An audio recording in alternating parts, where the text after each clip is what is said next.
Hi, my name's Steve, my business partner Austin, and today we're going to talk about a topic that we all hate. So, none of us really like marketing all that much. We don't like the fact that, you've got to try to sell the client on the business.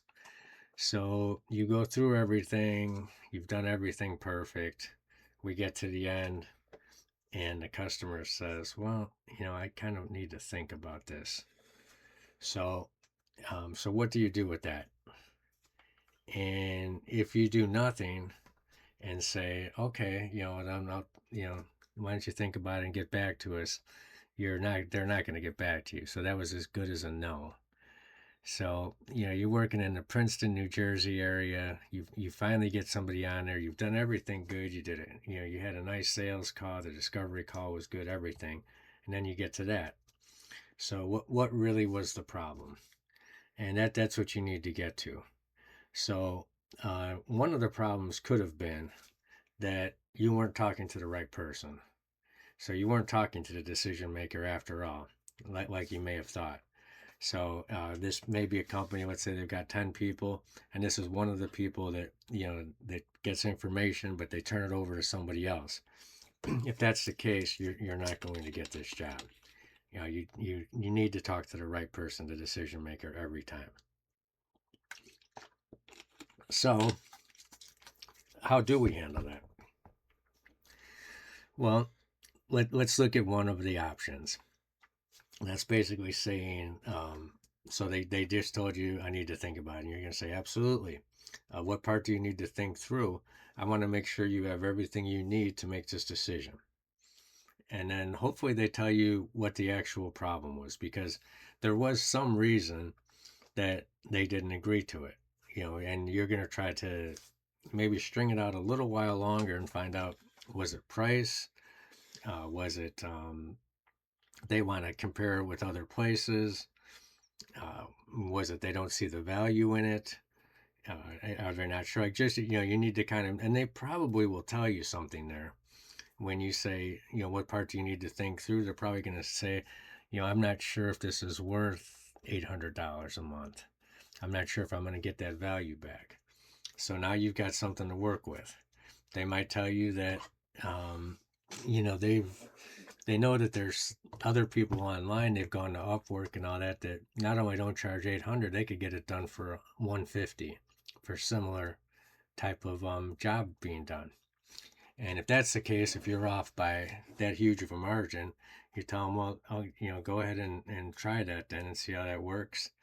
We'll always be here for you. We've been doing this a long time. We're experts in the field.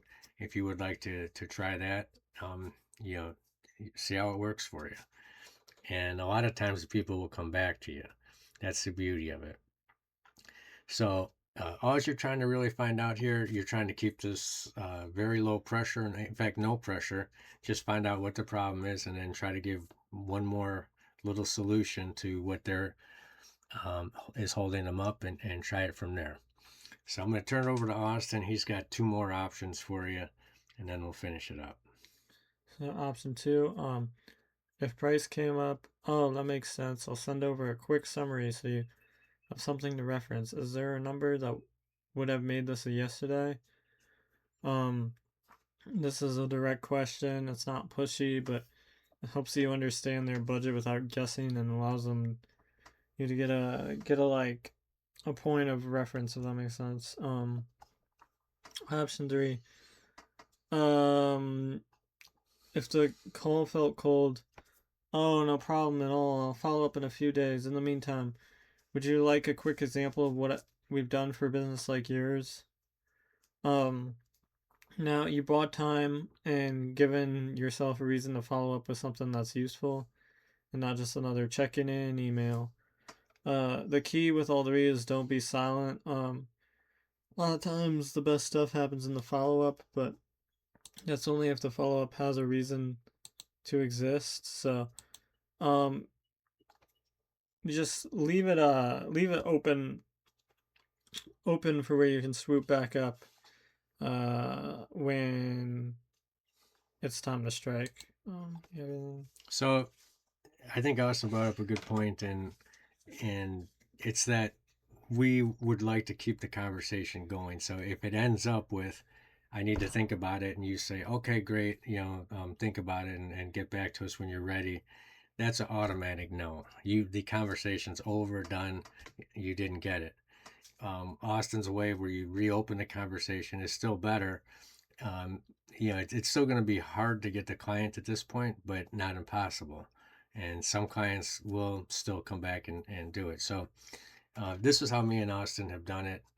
And we're in different businesses, but we give the proposal, and then the next day we'll give some more follow-up information to back up the proposal, and that's about all we're doing right now. We also believe in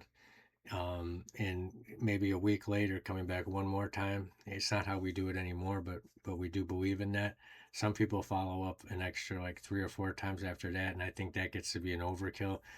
You don't want these people to hate you at the end of it. You want them to still like you, because you'll get a decent percentage that will try the other thing they talked about. They'll go to Upwork and then they'll come back to you. That's exactly what you want. You want to keep that communication open, and you want to be on good terms. Thank you for watching. Please like, comment, subscribe, and we'll see you tomorrow.